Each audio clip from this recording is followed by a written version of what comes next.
Welcome back to the channel, everyone. It's your boy, Coach T with Chicago Bears 360. Back with another live video for you. Welcome. Listen, if you've never joined the channel before, I want to welcome my first time visitors to the channel. Do me a favor. If you like the content, don't forget to like, subscribe, hit the notification bells. You can always follow me on Twitter at Bears360 Coach T. Well, listen, we have a great show for you today. We're going to be breaking down some of Luke Getsy's passing concepts. And I have to warn you, listen, a good offensive coordinator adjusts his passing plan to his personnel. So as we get closer to the season, we get through free agency and also the draft, we'll better be able to predict what we're going to do with our personnel based off of that. That's why Luke was kind of coy at the presser about, what the offense may look like.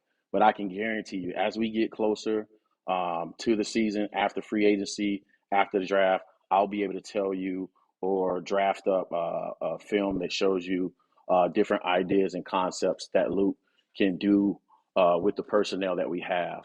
So, and then also today, part of the show today, we're going to look at our current wide receiver roster, some of the free agent wide receivers that's out there that I think would be a good fit for this Chicago Bears squad. And then also we're going to look at some of the draft prospects that may also be drafted by the Chicago Bears team. So listen, hang in there for you, grab some popcorn, grab a friend. Don't forget to like, subscribe, share, hit the notification bell if you're a return or if you're a follower. Sit back and let's just enjoy the show. Let's get into it. Welcome to Chicago Bears 360, keeping it a buck with Coach T. Contra.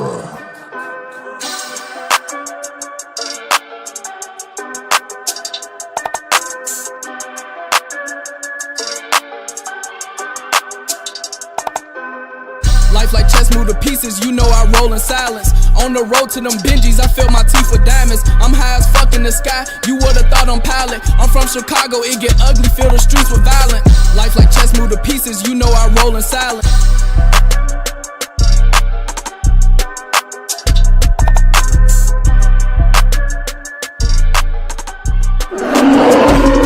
Past, present, future. We bear down.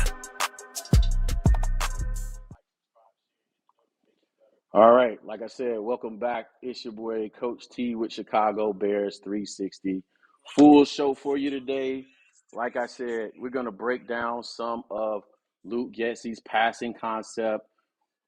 We're going to get into it. We're going to see some of the nuances, right? I'm trying to lay the foundation for good offensive football so we can have an understanding going into the season.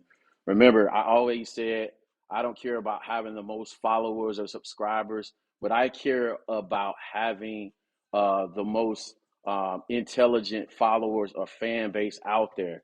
So if you like the concepts, if you like how I'm breaking down film, don't forget to like, subscribe, and hit the notification bell. Also, follow me on Twitter at Bears360_Coach T. So before we get into the video, I want to give a huge shout out to the followers in the comment section. If you haven't followed, man, I got a lot for you, but I want to give a huge shout out to the ones that's in the comment section. Also the ones that recently subscribed to the channel. So this next section, we're going to give a shout out to you guys. These are the guys I like to call field soldiers. So shout out to all you guys that subscribe to the channel. I'm going to read off some names just so I call you out by name. Those are my guys, the field soldiers. There you go. So let's read them off. Nick 3159, Don Trumbator, sorry. Douglas Hughes, MJ, Shondell Watson, Alexander Tenard, Sylvester Upshar, Charlie T, Eric L. Bailey, Michael Everhart, Caden Turner, Seth Dunson, Tyreen Blunt, Felix Ware Jr., T. Torrey 81, Good Times Bears, Andrew Jones, Tom Noren, Bill Hasty, Andra Chapman, Brent Coleman, and my boy Ty Hill. Ty, I didn't forget about you. Hey guys, thank you for subscribing to the channel. We're just over 400 subscribers in just under 2 weeks, right? We went from 77 subscribers to over 400 in 2 weeks. Somebody must like the breakdowns, the videos, and how I'm bringing Bears content to you. So I appreciate you. If you want to be a part of Field Soldiers, do me a favor, like, subscribe, hit the notification bell, and we're going to continue to break this thing down. Now, listen, y'all know I like to focus on the fundamental X's and O's, right? So I want to manage expectations before we go into this breakdown video, right? We're going to look at some of Luke Getsy's passing concepts, but I'm going to let you know, and I agree with Luke, what he said in the press conference. He'll know more about what the offense and the passing game is going to look like the closer we get to the season, right? A good offensive coordinator adjusts his passing concepts to the personnel that he has, right? So as we get closer to the season, as we get through free agency, as we get through the draft, I'll be able to come in and do a breakdown of basically be able to predict some of the things or how we can use some of the players and personnel. And hopefully we'll draft some of these guys that I'm going to talk about later in this wide receiver free agency and draft group, right? But before we jump into that real fast, I wanted to basically add a segment to the show where I address some comments or some comments from the comment section. So let's hit that segment and then we'll get into it. It goes down in the DM. It go down. It go down in the DM. It go down. It go down. All right, there you have it. It goes down in the DM, but in our case, it's the comment section. So let's jump straight into it. Some of the comments. My man Mickey say, do you have a breakdown of personnel usage? I'm curious about the likelihood we use more two tight ends, if we use more tight ends or not. Great question, Mickey. Honestly, I hope we did use a lot of two tight end sets last season, but I think one of the challenges we had last year is we used Cole Kmet as the primary pass catching tight end, as tight end one. I'm hoping that we'll either use Jesse James more in that pass catching role, or Jesper Horsted, who already has great chemistry with Justin Fields, that we'll use him more in the pass catching role, a la Kelsey or Kettle, right? Use him more in a pass catching role, and basically use Cole as more of a blocking tight end. Cole will still get you 500 to 700 yards a year, but use him more in big downs, 3rd and 1, 4th and 1, where we just need that big body blocker, but we need to keep the defense basically off on their heels as far as whether we're going to run or pass, and we have Cole to either block and or go out and catch, convert on the first down. Also use Cole in the red zone, use his 6'7" frame in the red zone to throw jump balls to face in the red zone. Again, to those tight yardage situations where it could go either or, use them there, but use those other guys in the middle of the field where they'll be matchup nightmares versus safeties and linebackers. So that's that answer to our boy Mickey right there. Let's do 2 more of these. Original one says, fire breakdown, coach. They say Getsy called 3rd down plays in Green Bay. Maybe we could get a better look at what Getsy's like to call. Could you break it down? To answer your question, yes, I can break it down. But like I said earlier, I'm going to show some footage today. I got 3 separate clips. They're going to be to kind of lay foundation. But as we get closer to the season, right, as we get through free agency, as we get through the draft, I'll be able to tell you, or I'll be able to predict or tell you how I would use those guys, how I would use them in various situations. Whoever ends up on the final roster, I'll break that down for you. But I do have some offensive pass concepts for you today. Next question. Hey, coach, break down. Coach, break down the passing concepts. Excellent work on the content, willingness to learn being tech savvy. Yeah, listen, the technical part of it is probably the hardest part. The football part is the part I enjoy the most. That's why we started the channel, because I love X's and O's of football and miss coaching most days. So without further ado, we're going to get into some of these Luke Getsy concepts. I hope you enjoy it. I see y'all down in the comment section. Feel free to ask questions. I'm going to shout y'all out while the video is playing, and we're going to jump straight into it. So let's go. Here we go. So let's get into it. Listen, this is Green Bay versus San Francisco in the divisional playoff game. First thing you guys gonna know is I'm always going to talk about is offensive line play, right? Because it's the linchpin for anything you do offensively, right? If you can't block it, you can't run it. That's the coaching saying, right? So, and it's about numbers. So watch the numbers. What's the numbers right here? What protection are we blocking right here? Count the bodies, of course. 5-man protection, right? So 5-man protection is going to allow you to get additional bodies out in the route combo, right?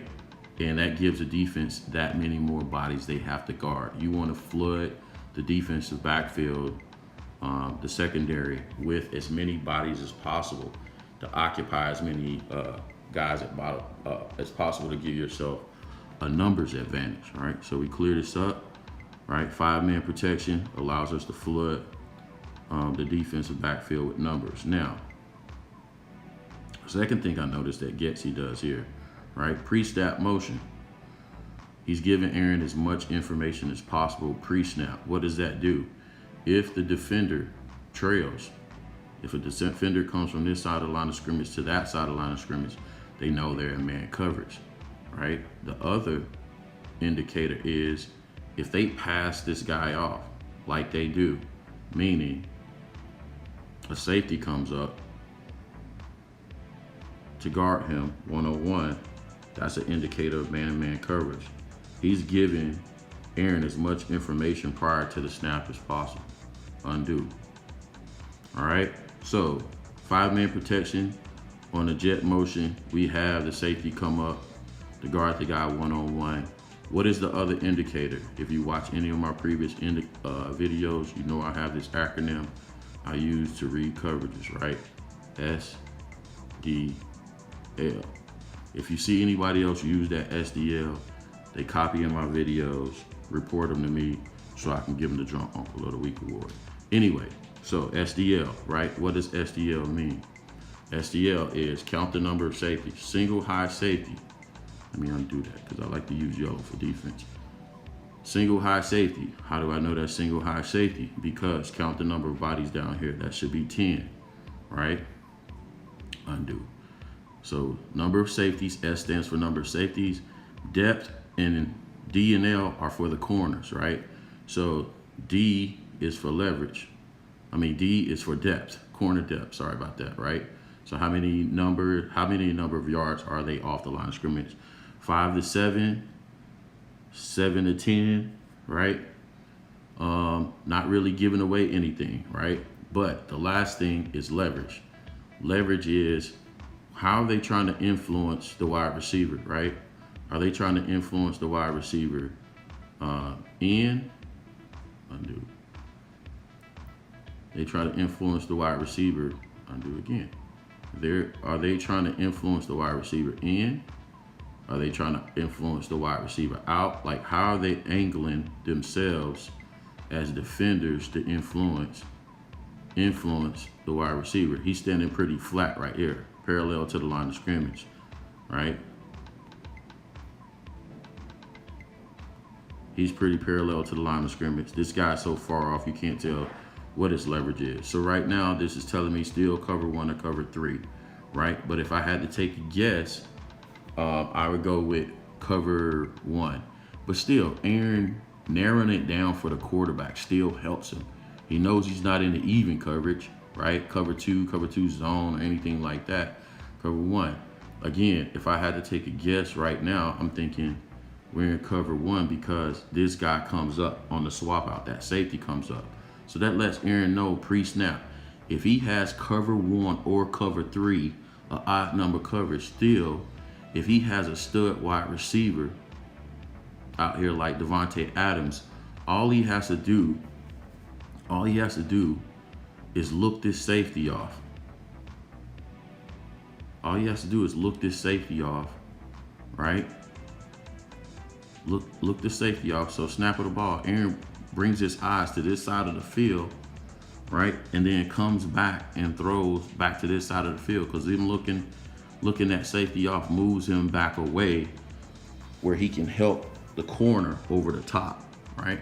So undo. Let's clear this up. Check the results of the play, right? This safety right here matches up with, let's call him the H-back on the jet motion. He matches up with this guy right here.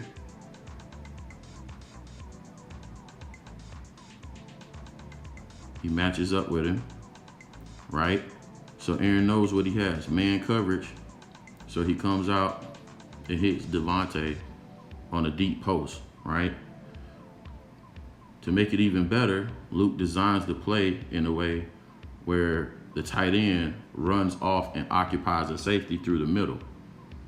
So Aaron can throw the Devontae back behind him. So clear it up. Let's watch the results of the play.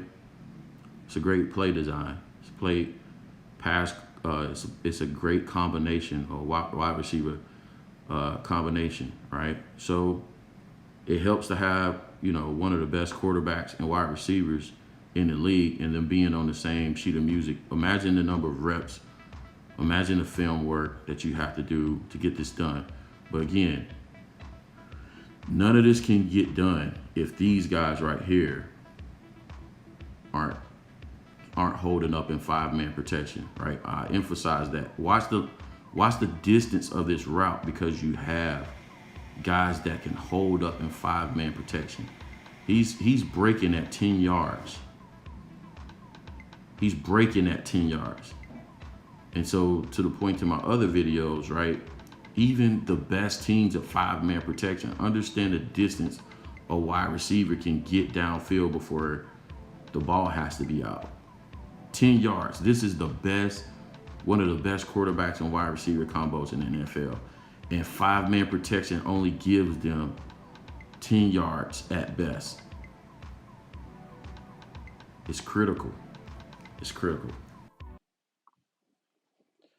So there you have the first clip. Again, man, I'm always going to emphasize protection first. You're probably going to hear more offensive line speak from me than probably any breakdown channel ever, because my mentor taught me that if you can't block it, you can't protect it. One of the massive failures of the Nagy regime was there was a mismatch between their protection plan and the wide receiver distance, right?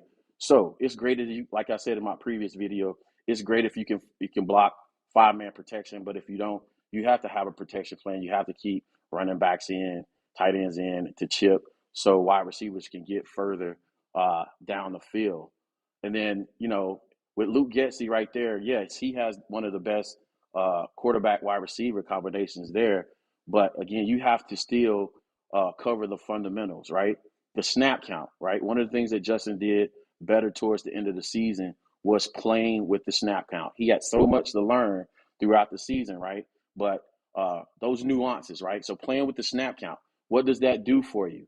That triggers or that reveals how the defense is blitzing, right? So if I go on 2 or 3 hard count, I get the linebackers to jump, right, on the first count to show me who's going to come. Then I can adjust to the audible. I can audible out of the play or keep the play, but at least I know what body's coming. Then you saw in that play, Luke has in the pre-snap motion.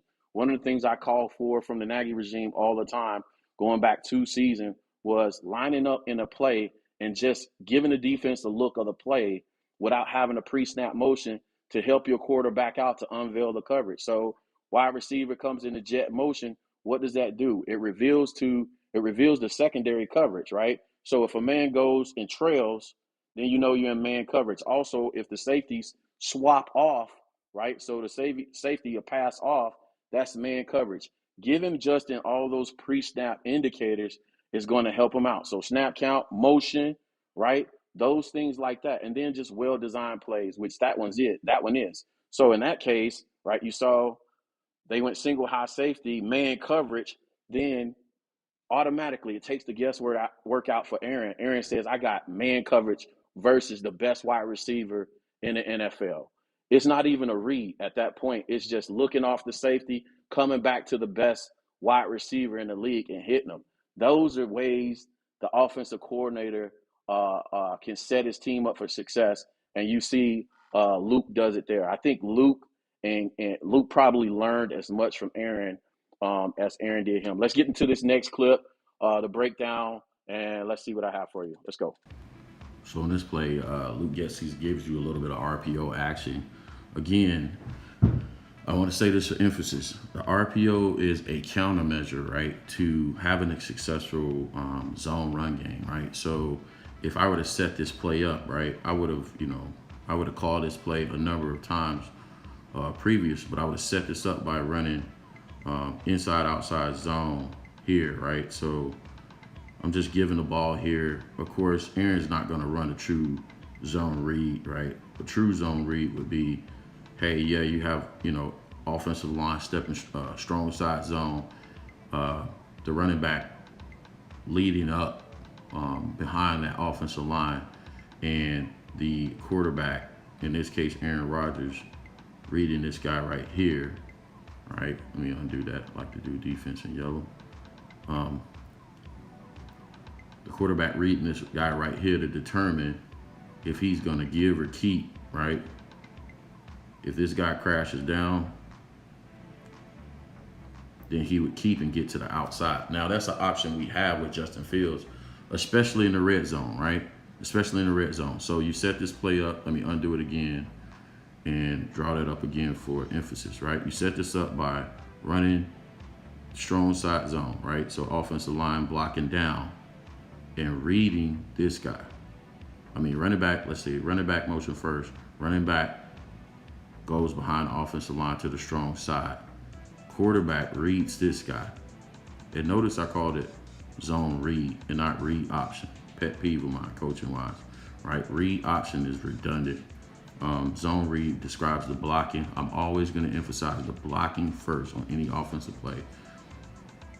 Zone read emphasizes the zone blocking first and then what the quarterback action is. So he's reading this guy right here, right, with his eyes to determine if he crashes down, then the quarterback should keep it and get to the outside with his legs, use his legs. Now, that sets up the RPO, right? That's a setup play. If you're successful at that, it sets up the RPO, right? Because the only counter, one of the counters, the key counters for stopping zone read is that the defense takes a safety from back here and they walk them up into the box to account for the quarterback getting to the outside, right? They account for that.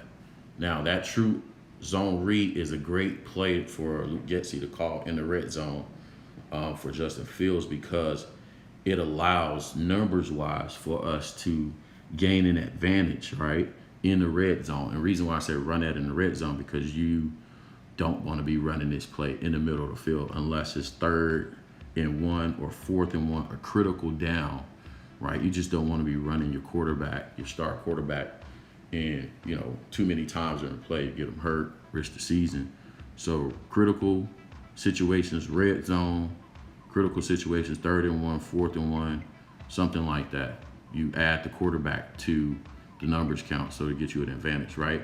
So the true zone read sets up the RPO. The RPO is a counter to the defense walking a guy down in the box. So they would respond to zone read by bringing a guy down, right, to make sure the quarterback doesn't run. Now, what do you do is often with that, once they do that, once they start doing that, now you hit them with the RPO. What's the RPO? Everything looks the same, right? So offensive line blocking strong side, running back stepping that way, but the quarterback, instead of him reading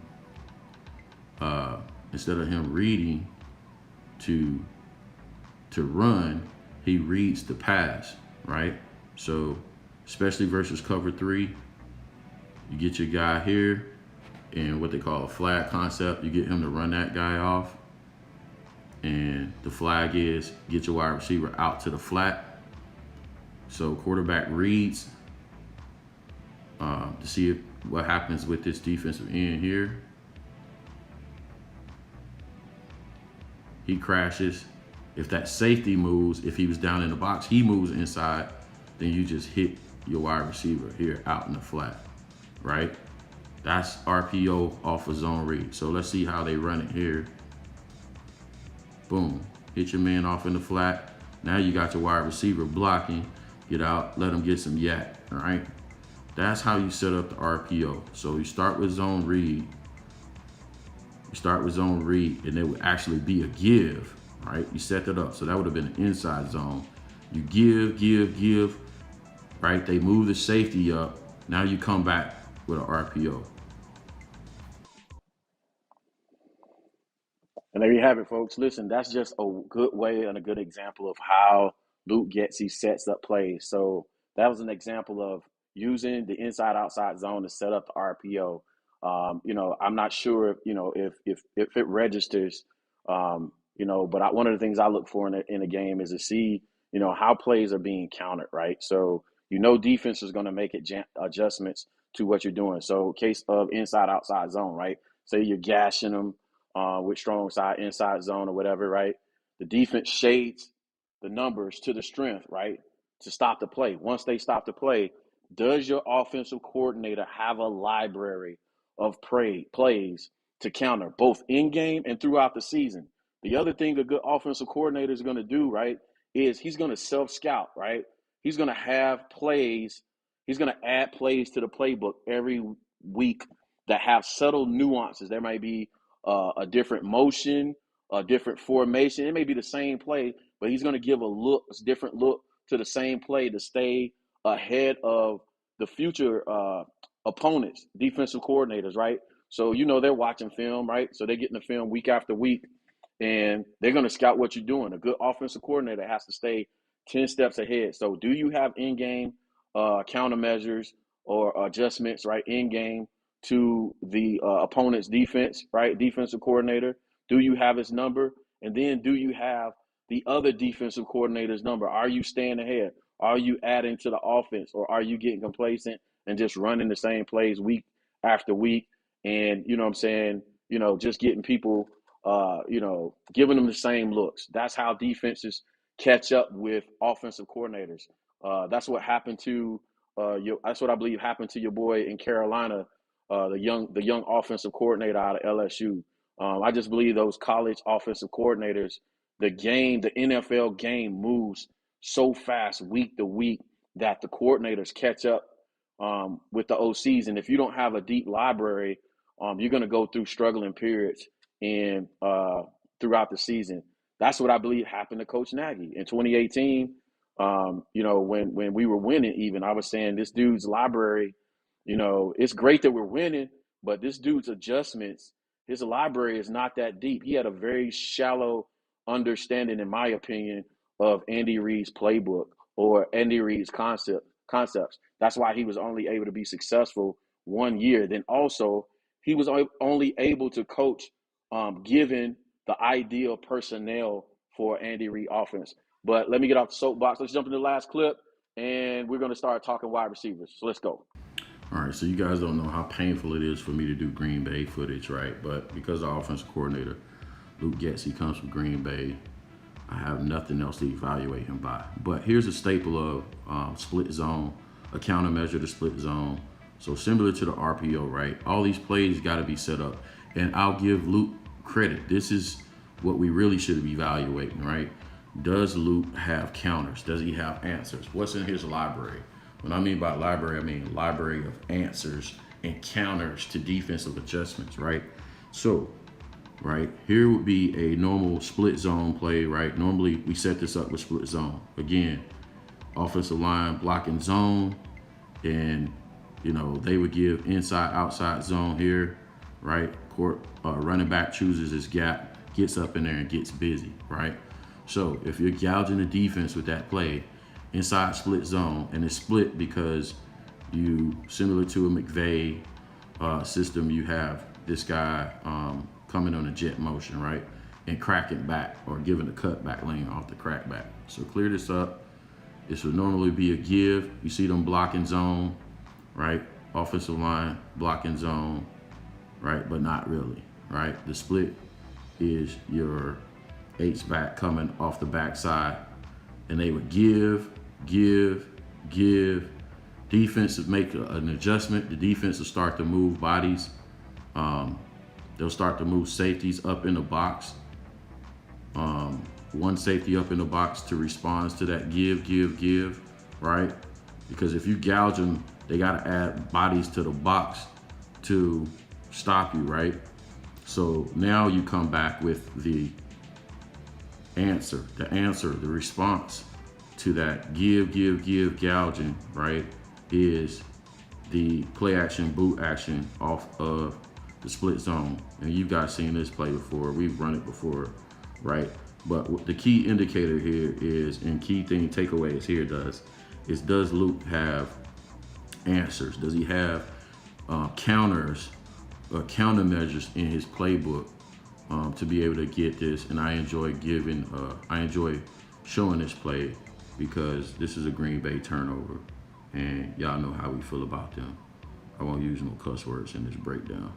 But Luke has countermeasures in his playbook. So yeah, they set it up. They set up the boot by actually giving this split zone about 4 or 5 times, 3 or 4 times, and then they come back with the boot. But in this case, tight end wets the bed, fumbles the ball, turnover, San Francisco. We love to see it. Bear down. So there you have it. That's the 3 clips for the day. I hope you got something out of the clips. My takeaway from what I've seen and the film that I've broken down and I've looked at so far is, at minimum, Luke Getsy is going to give us way more than Nagy did, way more than Bill Lazor does. Just taking care of the fundamentals, pre-snap indicators, right? Snap count, motions, right? Setting things up by formations, making everything look the same, but having 1,000 different outcomes off of one formation. Those are the fundamentals of offensive football, right? Great offensive line play, having a protection plan on pass plays. If you don't have 5 studs across the front that can block 1 versus 1 to win on one-on-one battles, having a plan in to get the ball downfield, right? Either by leaving the tight end in or running back in a chip, or using play action. Play action is another way to make up from not being able to necessarily block 5-on-5, right? In those shorter yardage downs, right? Shorter to go downs, you can use play action because defensive linemen and linebackers have to play the run first. That allows receivers to get further downfield.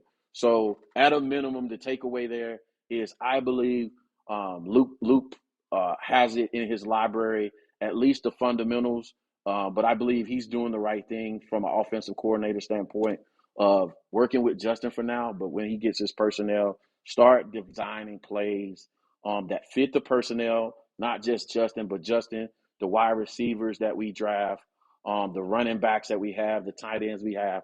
See what everybody does well, and then design your playbook based off of that. So set your base set of plays off of that, your base formations, your base set of plays, and then start throwing in your nuances, start throwing in your countermeasures, adding to your library, adding to a level of depth, adding depth to your library so you stay ahead of defensive coordinators, 2 or 3 weeks ahead of defensive coordinators throughout the season. So like I said, that's the breakdown for you.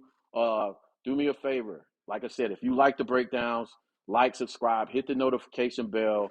On Twitter, you can find me at Bears360 _ Coach T. Because sometimes I give away clues throughout the week as I'm seeing stuff, as I'm breaking down these videos.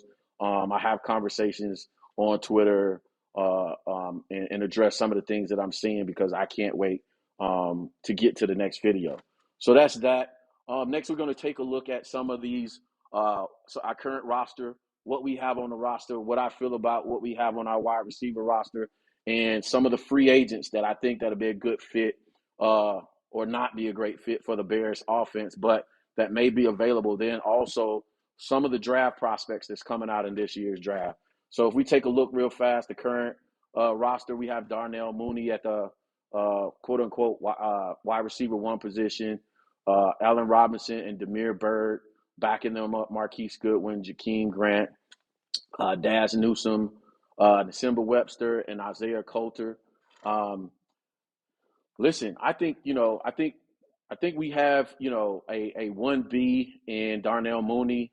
Is he a true wide receiver one right now? I can't say that quite yet because it still remains to be seen. He still has a lot to prove, but I'm excited by what I see. Now, what does Darnell Mooney do for us? His speed, and I understand this is what I'll give Nagy and his coaching staff a little bit of credit for, right? I agree with the move to move Darnell Mooney to wide receiver or to the X position. Why? Because when you have a speed guy, right, a speed guy that can catch the ball and blow by, people's number one corner, that forces the defense to play a too high safety look, right? Right? They have to keep a safety over the top. So if Allen Robinson couldn't get, and I'm one of the few people that believe that, but strategically and based off of the X's and O's, if Allen Robinson can't get separation at the X and Z spot, defenses can move a safety down into the box without repercussions, right? So when our run game is beating them up, when we're beating them up in the run game, they can move a safety down into the box without any repercussions. We want to force defenses to stay in the too high safeties. So I would have moved Darnell Mooney to the wide receiver one position, to the X position, two. Now, what do we have on the rest of this roster, though, right? So I don't believe Allen Robinson will be back. Neither do I believe he should. If you can't get separation, bro, you can't help this team. And then if you can't accept a role in the slot and make your money in the slot, make your living in the slot, and accept your role and the pay that comes along with it, I just think you should move on and try and find a better fit for a better team and move on. As far as Demir Bird is concerned and Marquise Goodwin is another speedster. Strategically, yes, he'll command over the top coverage. Yeah, he'll command a safety over the top because of speed, but he's getting a little bit older and he's on the shorter side, right? So I don't know. You still don't have a number one wide receiver right there.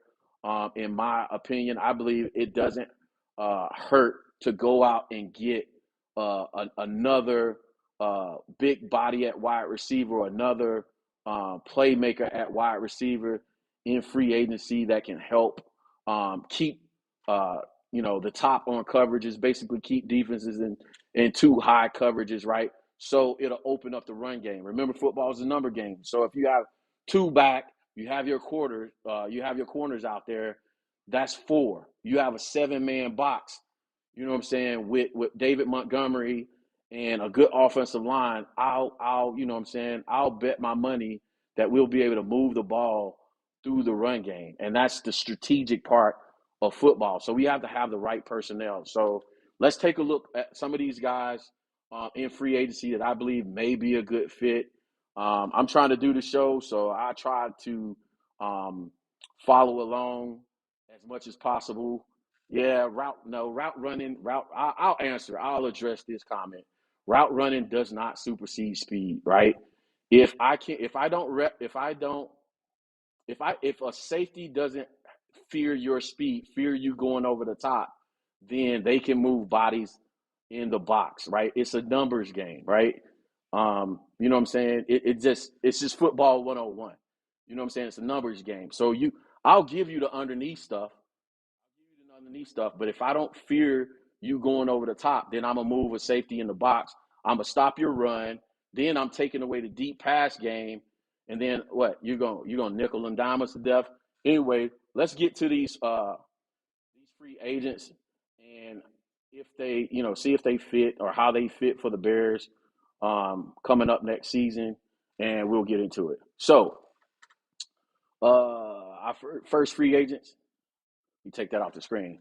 DJ Chalk Jr. Coming out of who is it? Jacksonville.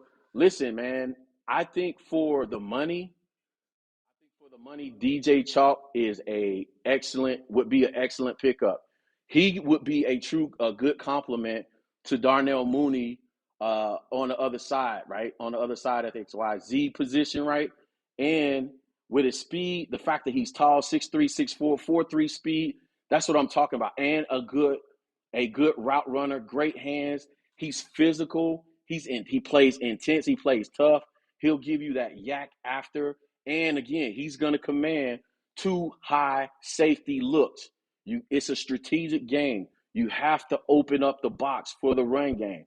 So you want to force defenses to pick their poison. Either I'm going to gas you in the running game because you have a 7-man box, or I'm going to go over the top because you keep staying in single high looks, right? If you're in a single high look, that safety has to cover 53 1/3 yards, right? He has to split the difference and cover from sideline to sideline by himself. So I'll have a guy like DJ Chark opposite of Darnell Mooney to force defenses into 2 high look. I actually like DJ Chark out of the 3 guys I'm going to show you. I kind of did this out of order, but I like him the best out of the 3 guys I'm going to show you, and especially because of the money. 3 years, 13 mil. That's not a real high price tag, especially in this market. And this is going to be a basically buyer's market in the wide receiver position because there's a lot of good wide receivers in this draft. So his contract could actually end up being probably a little bit less than that because it's a deep wide receiver draft, and we should be able to come away with at least 2 studs. If we take a wide receiver from free agency like DJ and get one of these wide receivers that I'm gonna show you, then we should be able to get Justin some weapons this year. The next guy is Mike Williams. I'll say this about Mike Williams, been very productive. Another big body wide receiver, 6'3", 6'4", big body. He's almost like a tight end at the wide receiver position. But Mike is not going to blow by you. Mike runs great routes. He gives you great yak after the catch, right? So he's going to break a few tackles. He's going to run great routes and move the chains. He's going to be like a Michael Irvin type, move the chains, but he's not going to blow by you. And again, if I'm a defensive coordinator, I'm going to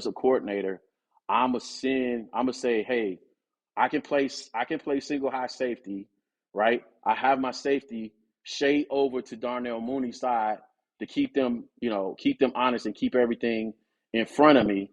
And then I'll let whoever on Mike Williams lock up and take my chances, right? That's kind of what you get, right? But he wouldn't be a bad pickup, and he wouldn't be a bad compliment, I don't think, to Darnell Mooney. You get Darnell a veteran, or get Justin Fields and Darnell Mooney both a veteran wide receiver to get in that wide receiver room and basically help mentor them and grow them in this offense. So not my favorite guy, but still he would be a good compliment to the wide receiver room. He's just not my number 1 guy.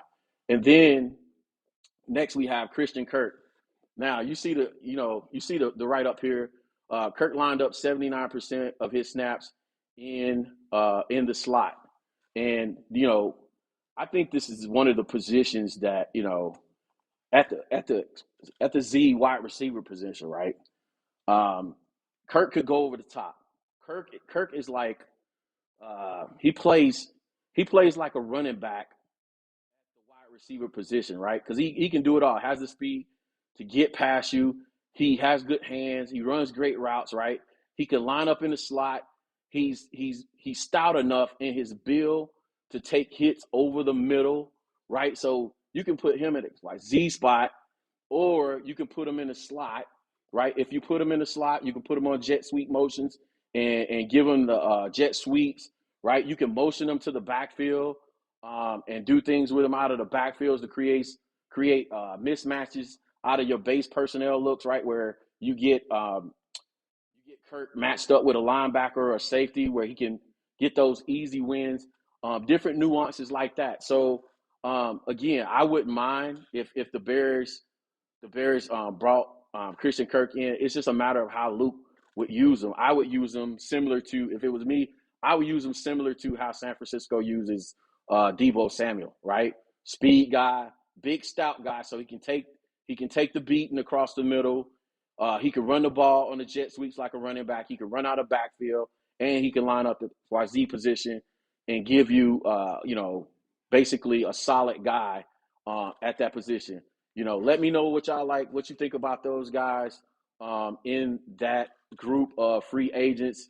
Let me know if there's some other guys that you might think that may be better fits. I don't know. At this point, we're guessing. Those are the guys that I think, would be good fits for the Bears offense that don't come with a heavy price tag. I know a lot of conversation out there about Devontae Adams, but I don't believe this Bears coaching staff or staff, Ryan Poles, are going to be, day one buyers on free agencies. I think they're going to spend money smartly, and they're going to get guys that fit a particular system, right? A system that they're looking to design, right? So let me know in the comments what you like. Don't forget, like, subscribe, hit the notification bells, follow me on Twitter, all that good jazz. Let's get into some of these draft prospects, right? So your boy Calvin Austin out of Memphis, right? Calvin Austin out of Memphis, small guy, fast guy. I think he's more of a slot receiver, right? He's a speed guy. Yeah, he can keep the top on coverage, keep guys in coverage too, but he is not big enough to be a Z wide receiver. He's not big enough because I don't think he can beat man coverage or press coverages. So more physical corners are going to come up to the line of scrimmage and jam him. And part of offensive football is about timing. So if you can get a guy like that, out of timing, you can mess him up. If a wide receiver like your boy out of LA, what's his name? I can't think of it right now. Jalen Ramsey comes up, jams him, at 5'10", 5'11", 180 pounds, soaking wet. Not a true Y, but you can do some things with him in the slot. What I'd be concerned about, again, with his size is if he can take the beating across the middle. I look at him more of as like a Taylor Gabriel, somebody like that, like a gadget guy that comes in off a jet sweep or something like that. And I think we may have our hands full with gadget guys. So that's it for him. Next guy, Skye Moore.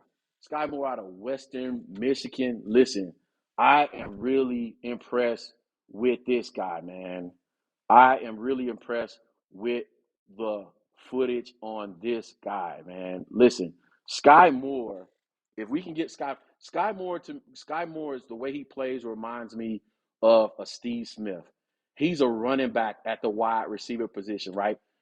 Kind of a bigger, stocky guy, right? He's short, like 5'10", 5'11", right? But he has a running back build and he has speed. So he can keep defenses in too high, right? But he can also play in the slot because he can take those hits. Again, I would use him like a Deebo Samuels, right? You have him at the Y. You have him all over the field. You just move this guy all over in the slot. He's going to beat linebackers and safeties, right? He's going to blow past those guys. He's going to beat most nickels. He can take the beating across the middle. But if you split him out to the Y, he can blow past and is big enough to take the press coverage, the beat pass press coverages. He has good hands, runs good routes. I think he would be a surprise pickup. Somebody the Bears can get in the latter rounds. That would be a surprise kind of pick. One of those guys that you're like, man, where did this guy come from? I like his footage. He plays with intensity, man. He plays like a dog. You know what I'm saying? He has that dog in him, man. That oomph that you look for as a coach. I really like Skye Moore. I wouldn't be mad if the Bears picked him up. The next guy is David Bell out of Purdue. A lot of fanfare about David Bell. David Bell, 6'2", 205 pounds, right? And I get it. Again, I get it. If you don't, I get it. I'm just telling you, from an X's and O's perspective, what I think about these guys, right? Yeah, speed is not everything, but this is the NFL, and it's a strategic game. It's a numbers game. At 6'2", 205 pounds, I'll say this. It boils down to what David runs in the combine, right? Because he runs great routes that gets him open underneath, right? He runs great routes that gets him open underneath, right? But again, if I don't have to worry about you blowing past me like A-Rob, if I don't have to worry about you just straight up lining up on a 9 route and killing the guy, then that takes away from what an offensive coordinator can do, right? Think about Kansas City. Think about Green Bay, right? Think about San Francisco. You know what I'm saying? Those teams that's in the mix year in and year out, they have they have 2 or 3 guys that keeps the defenses in a compromised position, right? And although I like David Bell, I like his size at 6'2", 205. I like his route running. I like his hands. I just have a problem with the fact that he's a slower guy that won't potentially get separation. And we're just trading A-Rob off for another diet A-Rob, in my opinion, if we get him. I wouldn't be totally upset with it because, again, a good offensive coordinator knows how to use his personnel. But he's not my number one guy. He's just not my number one guy. And I know I'm going to be, on an island by myself when I say that, but he's just not my number one guy. So I'm going to take a pause right here before we get into the last 2 guys and tell you, look, if you like the commentary, if you like what I'm putting down, do me a favor, man. Like, subscribe, hit the notification bell. In just under 2 weeks, or a little over 2 weeks, we've gone over 400 subs, man. That's all due to you guys, man. I appreciate you. You know what I'm saying? I'm just here, man. I'm just here to serve the people, giving you guys Bears football from a coach's perspective. Listen, I'm not like one of these other channels out here and I'm just guessing, bro. I can go back and watch this film and break down the X's and O's. I've held a call sheet before, right? I've set up a game plan before. I have 3 players, and I'm try to stay away from mentioning this. I have 3 players in the NFL right now, bro. Listen, I do this. I love this, man. So do me a favor, man. Like, subscribe, hit that notification bell. I'm an X's and O's junkie. That's why I started the channel, man. Give you football from a coach's perspective. The Coach and Coach T is not for fun and games, bro. We really out here. We really do this. All right, let's get into the next guy, man. Next guy, George Pickens from Georgia, man. George Pickens. Hey, listen. Now we're getting into the dudes. Right? I like Skye Moore as a surprise pickup. I like him as a surprise sleeper. People probably gonna sleep on him, right? But listen, when you start talking about these dudes, George Pickens, tall 6'3", 6'4" guy, something like your boy DJ Chark out there, long linear guy. But Pickens got some size to him too, so he'll blow past you. He's going to be a 4-3, 4-4 guy. He'll blow past you, right? He's going to keep defenses in a too high safety look, right? They're not just going to be able to choose, hey, we're going to keep a man over the top of Darnell Mooney. You're going to create a conflict with a guy like this out here, Skye Moore, Pickens, and the next guy I'm going to talk about. You're going to create a problem, and you're going to scare defensive coordinators, right? Put a guy like this out here, 6'3", 6'4". They can go up and get the vertical ball, the jump balls, right? The 50-50 balls, because they 6'4", 6'3", jump balls. He can blow past you. And the guy has quick twitch speed, right? So he's fast, but he's quick twitch. So you can throw the bubble screens. You can throw the quick hitches to him. You can even put this guy on the jet sweep motions and give it to him. He has that type of speed and that type of size. What I like about these next 2 guys is the Georgias, the Clemsons, the Alabamas, guys like that, they face the competition, bro. They face the competition. If you go up against Alabama 2 or 3 times a year, you know what I'm saying? You shouldn't be afraid of the moment. The moment shouldn't be too big for you. So day one, you should get off the bus getting busy. You should get off the bus, you know what I'm saying, kicking tail and taking names. That's what I like about a George Hill. Great route runner, good hands, right? Can blow past you. Yeah, I wouldn't put this guy in the slot too much, but I'll find creative ways to get him the ball. And again, to me, strategically, he gives me a guy to line up opposite of Darnell Mooney that's going to create conflicts for defensive coordinators. That's my guy, George Hill. And the last guy that I think is again surprise that could fall to the Bears. Again, this is a deep wide receiver class, so these are guys the Bears could potentially get in the third and the fourth round. Man, it's a deep class. These are starting Ys.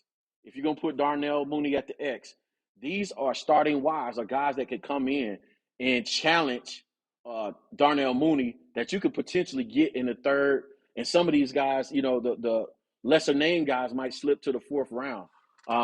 So my last guy is Justin Ross out of Clemson, man. Again, 6'3", 6'4", flyer, bro. He can go. He can go. Defense is going to have to respect his speed. I like him. He can get the ball on quick hitches and screens, bubbles, tunnel screens. He plays with intensity. He plays with intensity. He can win the vertical ball, right? The jump ball, go over top of your head, give you the old motion, right? Go over top of your head, win the 50-50 balls, jump balls on top of the heads and totally crush you with his speed. And again, the guy that's played in big games. If you go back and watch the footage when he had Trevor Lawrence as his quarterback, the dude was killing it, man. The dude was killing it. So, again, X's and O's perspective, my first question is, can this guy help me win the numbers game? Can he help me win the numbers game? Is he going to keep that safety back there in the defensive backfield? The second thing is, if he's going to keep them in a too high or a cloud look, cover 4, then I'm going to use them underneath. I'm going to throw them bubble screens, tunnel screen, quick hitches, hitch and go. One of my favorite plays out of trips is hitch wheel seams that I like to run myself. Hitch wheel seams. We did that against Pittsburgh. The big play to Allen Robinson last season versus Pittsburgh, the one down the sideline, was a hitch wheel seam versus cover 3. One of my favorite plays, right? The wide receiver he steps back for the quick screen, the hitch. Inside receiver runs a wheel, guy runs a seam. You put the defense in cover 3 in conflict. Man, I like this guy. So listen, your boy Justin Ross is the last candidate to come to Bears. I don't know how this is going to shake out. I just like those guys in the late rounds. I like Pickens, Ross, Bell, not Austin so much, but Skye Moore. If we get one of these guys and Skye Moore, or we get one of these free agents, right? If we get Chark and one of these guys that play in the slot, right? Or if we get Kirk, who plays more in the slot, and gets one of these young, long wide receivers, 6'3", 6'4", 6'5", if we get a combination of those guys and get Justin a good offensive lineman, we could be in business for some years to come, because you have young guys, Mooney, and these other guys around him, Cole. I mean, we could have a good offense for years to come. And it's just a matter of them, getting dialed in, get familiar with each other, man, and making it happen, man. So that's it. That's the free agents, bro. That's the draft prospects. Do me a favor, man. If you like it, if you don't like it, you know what I'm saying? Just comment, comment, share, bro. Share your opinion, bro. I'm always going to resort back to the X's and O's. I always do that. It's an unfair fight in arguments, bro, because I always go back to the X's and O's. And you know what I'm saying? You can debate opinion, but you can't debate the X and O's. That's just the way it is. So do me a favor, like, subscribe, hit the notification bell. Don't forget to follow me on Twitter, man. Bears360_Coach T.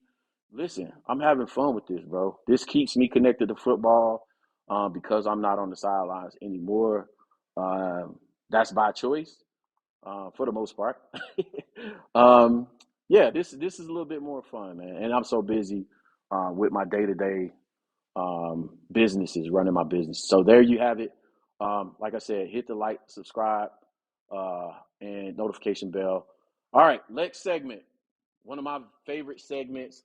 And listen, one of the reasons why we do what we do and why we do what we do at Chicago Bears 360 is because I like to focus on the X's and O's, and I like to stay away from the griping, moaning, and complaining, bro, of social media and Bears social media, right? So we have a segment that focus on the rants, that focus on the gripes and complaining. We cut it down to a small segment. That's called the Drunk Uncle segment. The drunk uncle segment is just stuff that I see on social media, man. That just crazy. It's off the wall. I just give you the drunk uncle of the week award, and I do my rant. And most of the time when I do my rant, again, I'm going back to the X's and O's. I'm debunking your arguments with the X's and O's. So do me a favor. If you got something you want to debate, hit me on Twitter. Tag me in it. If you trying to make that drunk uncle of the week award winner, you know what I'm saying? Hit me on Twitter, tag me, and you know what I'm saying? I may debunk it. I may agree with you. I don't know, bro. I've been right. I've been wrong. I'm okay with it. But anyway, this is the segment, so let's get it.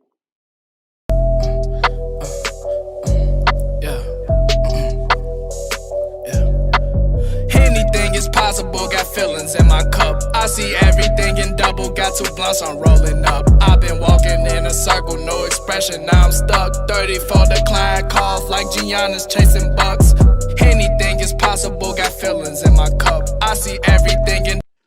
There you go, man. That's the drunk uncle lead in, man. Listen, so my drunk uncle of the week award winner goes to, drum roll, drunk uncle of the week award winner goes to.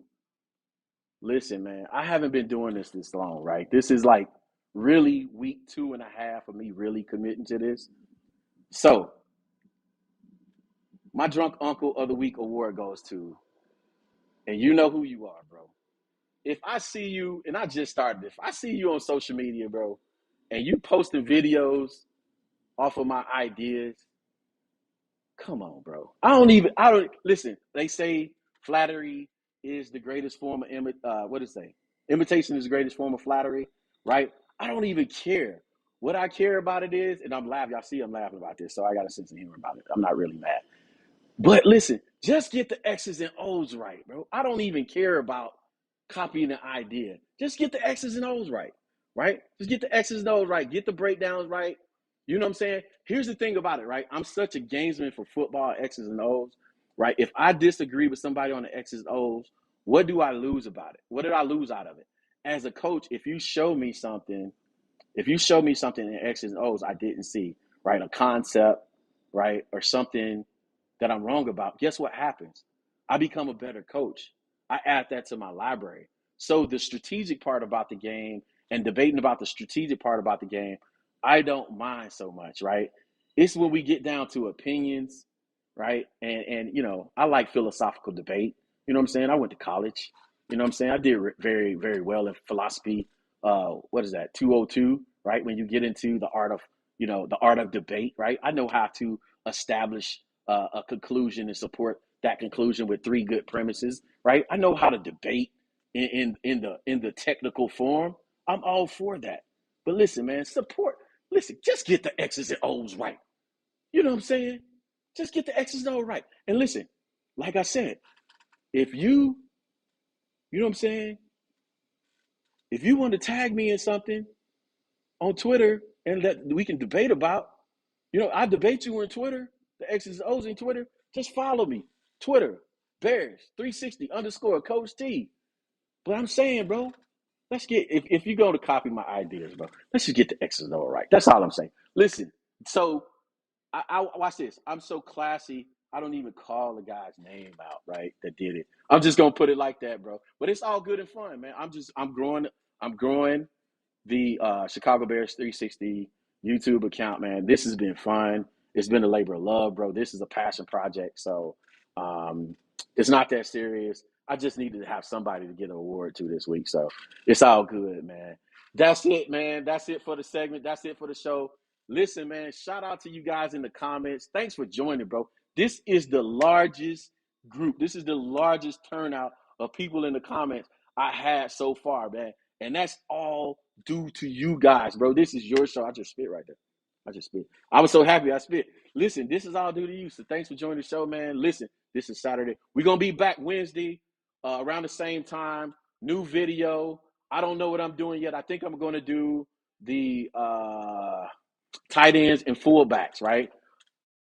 Big indicator out there when I cover the tight end position. I think we may have something with with that whole fullback position. So I'm covering tight ends and fullbacks on Wednesday. Should be a quick session. Join me Wednesday, man. Hit the like, subscribe, notification bell, and we out of here. Let's go.